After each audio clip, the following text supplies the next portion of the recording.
መጽሐፍ እንደሚለው ሁሉ ከርሱ በርሱና ለርሱ የሆነው ይላልና የመልካም ነገር ሁሉ መጀመሪያ ነገሩ ሁሉ ውብ ማድረግ የሚችል እግዚአብሔር ነው።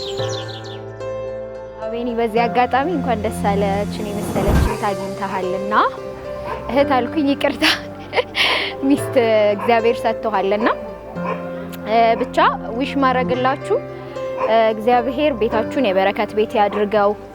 ብዙዎች መተው የሚጠለሉበት ቤት ይሁን፣ ማረፊያ ሁኑ ለብዙዎቻችንና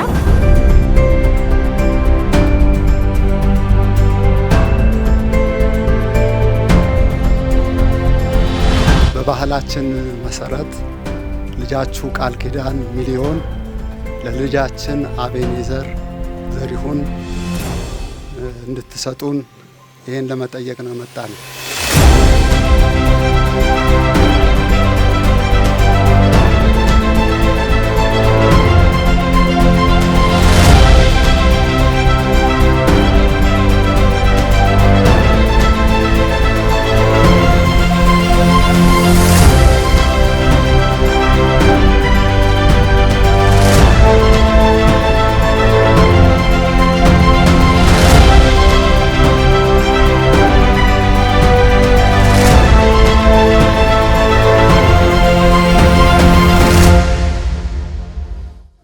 ትቆጣለች በጣም አዎ በጣም ኧረ ትመታኛለች ካየችው አልፈልግ ማስታውሰው ፈኒ ነገር ጾም ጸሎት ስንገባ ምናምን በፊት በልጅነት ቶሎ የሚርባት ፐርሰን ነበረች ታስቸግር ነበር ቶሎ ካላለቀ ብላ ደስ የሚለው ካራክተሯ ነበር እንኳን ደስ አለሽ ቃልዬ